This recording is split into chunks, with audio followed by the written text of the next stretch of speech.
Hello, my friends.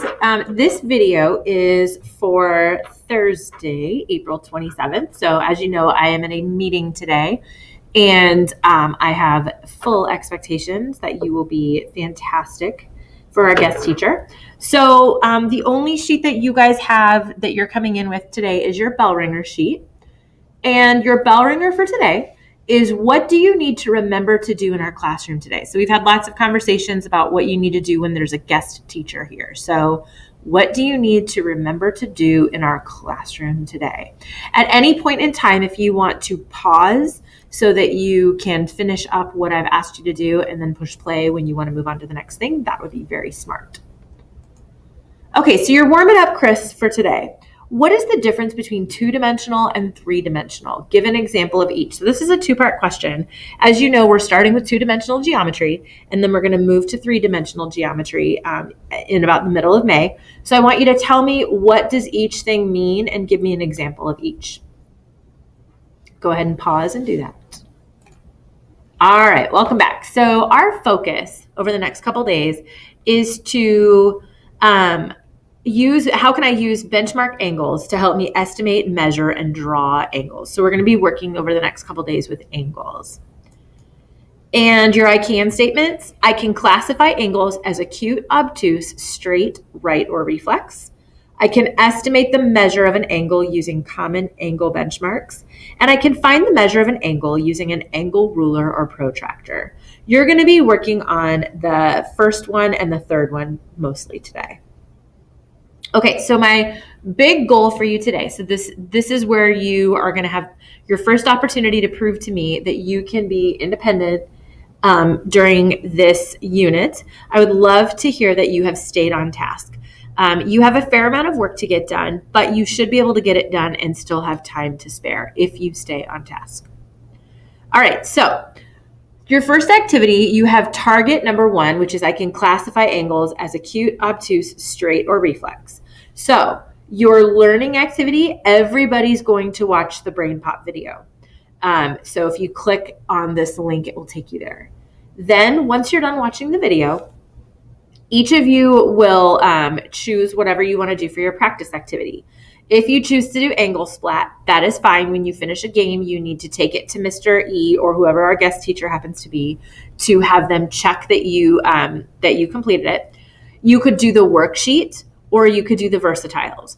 So the worksheet and the versatiles, those are both over in the blue folders on the desk that is next to my big desk. Ask Mr. E for those. If you choose to do the versatiles, make sure you grab a set of tiles. And if you use versatiles, make sure you put them back in the 1, 2, 3, 4, 5 through 12 order.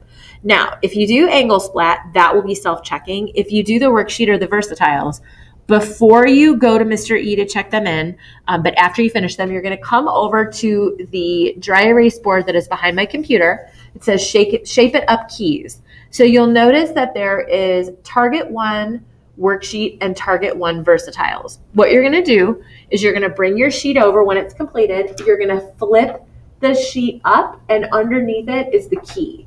So where it says target 1 worksheet, if you lift that up, it will have a key. Same thing with the versatiles. Once you are done with your practice activity, then you're going to take the Brain Pop quiz and send it to me. In order to be considered mastered, you need to get a 10 out of 10 on that Brain Pop. So that's target number 1. Those are your first tasks. Then you've got target number 2. I can find the measure of an angle using an angle ruler or protractor. You're going to start by watching both videos. So you have a short video for the angle ruler and a short video for the protractor. We talked about the angle ruler yesterday. If at any point in time you are acting inappropriate with the angle ruler, you will lose the privilege to work independently and use that tool.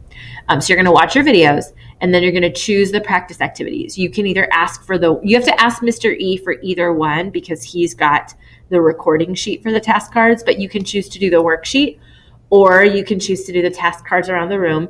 You'll notice that there are 2 different sets of task cards.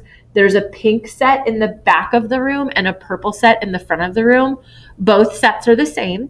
You're going to want to make sure that you measure measure, and you want to be within like between 5 and 7 degrees. I know it will be kind of hard on the test cards because the marker line is a little bit thicker, but once you are done with your practice activity, you can come up and check for accuracy. If you got something wrong, go back and fix it. Remember, we want to take advantage of this opportunity to learn. Once you are done with that practice activity, for target 2, you're going to take it to Mr. E and have him check you in. And then you're going to ask for the mastery task for target 2. You will get a sheet that has 10 angles on it. You're going to measure them using whichever tool you prefer. And then you're going to put the measurements in the Google form that is linked right here. So you're not going to do any. The activity bus is now here. Sorry. Please come and ride. Miss Day wants you to ride the activity bus home, by the way. So you're going to take the Google form quiz, but you're going to take the answers from the sheet of paper that you get from Mr. E. When you are done using your angle ruler or protractor, please put them back into the buckets in the middle of your table and make sure that Mr. E collects them at the end of the period. Okay, when you finish with your targets, we will be taking our spring map test on Monday, and with the person next to you, as long as you're both ready at the same time, I would like for you to go to Prep Dog and spend some time looking at the 7th grade math problems. Take about 10 minutes to try and work through a practice test of your choosing. This is going to help you be better. Remember, these scores are used to help us decide if you need an intervention or if you need to be in advanced math. So we really, really want to get a true reflection of your ability in math. So practicing is a great idea. If you finish with that, you may work on target number 3 and do a little bit of practice with this game called Alien Angles to get ready for benchmark angles, which we'll be talking about next week. If you're done with that, you may choose to work on one of the projects in the document that I have provided you. You could get started on it. And you're responsible for getting through targets 1 and 2 to be considered on pace. I hope you use your opportunity to practice for MAP, practice your angle benchmarks, or start on a project. And I'm really excited to hear what you chose to do with your time. If you finish, there are also 3 review games in your kid note that you're welcome to do. Your exit slip for the day is how did you spend your extra time in class today? Please make sure that this exit slip gets turned in before you leave today so that you're going to turn in that whole sheet so that you can get on-time credit for it. Thanks so much, and I'm super excited to hear how things went for today. I'm anticipating getting a good report.